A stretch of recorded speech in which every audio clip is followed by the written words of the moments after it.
Thank you, sir. I think you painted a pretty good picture about our history, and so I won't be redundant and repeat some of those facts. I tell you, being here today is really showing a lot of hospitality. It's good to see a lot of our community partners here, business partners that are here, and how you've embraced us and seeing the good work that Rob Chapman, our district manager, is doing here in Gainesville. Makes us all feel really good.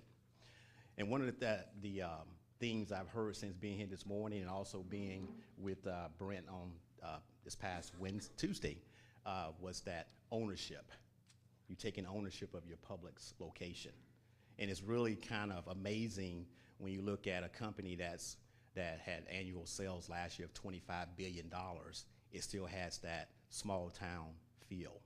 And that's what we want. We want you to have that feel and that sense of ownership and have your friends as being friends and neighbors inside the store.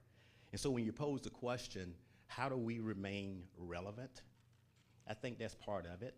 You really can't put your finger on it because it's kind of, hope I don't sound kind of nerdy, it's kind of magical.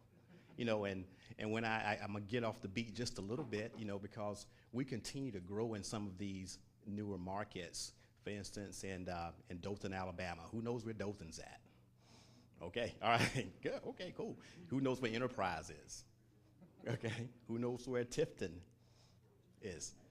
I tell you, it's almost embarrassing when that lease gets signed in those towns, how people go absolutely bananas. And I have the opportunity, being the PR guy, to kind of go in there a year ahead of time and get all that love. Okay, and so when it's time to break ground on those stores, and 9 months later, if Mother Nature doesn't interfere with that, then the retail teams comes in, then I have to share some of that love that I've been getting the year before. But I think when you look at being relevant, when you look at how Publix continues to be successful, even in a turbulent and we all know a uncertain economy, I think that's part of the equation. People taking ownership and that big old word, service. Serve, serve, serve, and knowing who your customers are. So with that being said, we all know that companies that want to grow have to be innovative. We have to think outside the box sometimes. We're no different from that. So we have teams of folks down at corporate, retail, that come up with some fantastic ideas. So we test them sometimes. So I'm going to give you some things that have worked for us and things that haven't worked. I mean, does that shock you that some things don't work for Publix? She says no. Okay, it doesn't shock you. Okay, all right. But but some things don't work for us. But it's okay. In business, you have to take chances and see what works. But always know, everything you see new and innovative come out of Publix is an extension of service. We believe that it's going to add enhancement to service. So, make sure I get my factoids correct. I'm going to look at my notes just a little bit. In October of 2000, we announced the Publix online shopping and delivery service. Okay, in 2000. Okay, we have spent decades of enhancing that store environment, but we believed that an online and delivery service would be an extension of our customer service. But not too many years after that, in August of 2003, we decided to close Publix Direct. 3 years later, we couldn't stop the bleeding. And part of the reason was volume. 8 people shop. Yeah. And of course, that was a subsidiary of Publix. The forward thinking of our folks that put that together and strategized, make sure it was a subsidiary of it, and actually had its headquarters in Alpharetta, Georgia. Okay. Another venture. In August of 2002, we made an equity investment in Crispers. I believe you all are familiar with the Crispers restaurant and what its attributes are. In 2007, we purchased the restaurant chain fully. But earlier this year, 2011, we went into a contract to sell Crispers to Healthy Food Concepts, an affiliate of a Florida-based investment group. Here's another one. February 2006, the Little Clinics, where we went into an agreement for this company to open up medical clinics inside of our stores. With the 44 of them. with the forward thinking of it, we enhance our pharmacy operations inside our stores. It makes sense. It made perfect sense to me. You know, I'm just a dumb PR guy. However, spring 2011, we decided to terminate the little clinic lease agreements. How, with all of these experience that we've had along the way, just want to give you a few of those examples, we still took away some great learning. And it also enabled us to go back to our core beliefs of serving the customer and focus on the product and services that we have inside of our store environment. Now, just a few examples of what did work for us. We all know as business leaders and people in business that demographics are constantly shifting. When I mean demographics, it could try to narrow that down, ethnic demographics.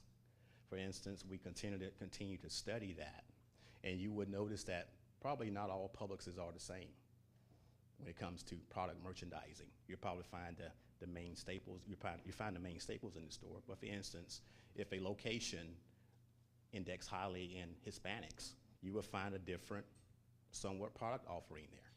And that's elementary, we know that. But we continue to make sure our stores morph and reflect the communities in which we serve.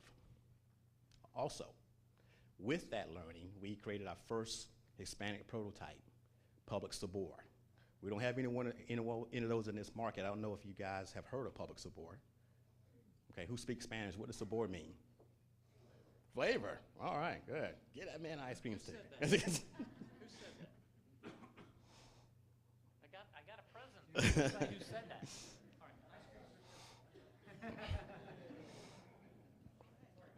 All right. Oh, you're fine. And we opened our first location in Kissimmee, Florida, and we have two other. Actually, that was in 2005 in Kissimmee, Florida, and we have 3 other locations in South Florida with a different theme, whether it's Cuban, Puerto Rican. It depends on the area.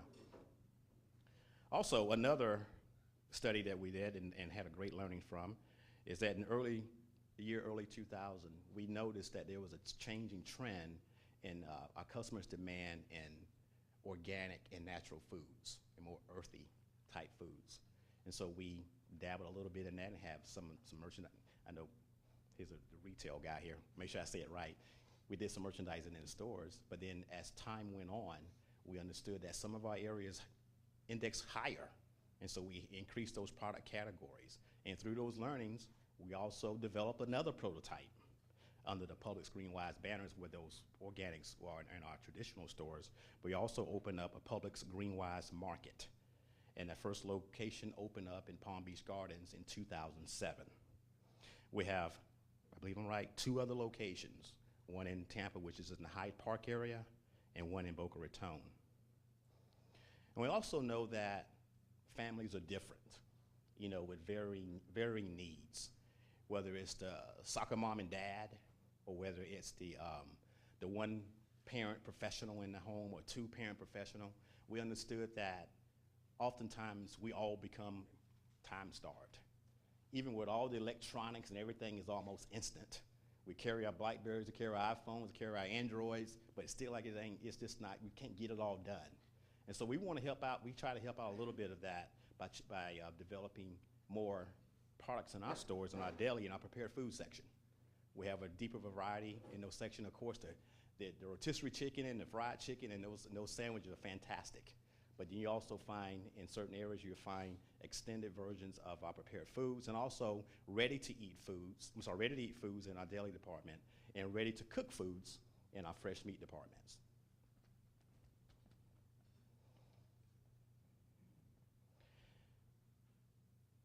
Another one's kind of getting to my favorite, because our aprons, simple meals. And I think I see the nice smiles and the head shaking there on that when aprons kiosks in our stores.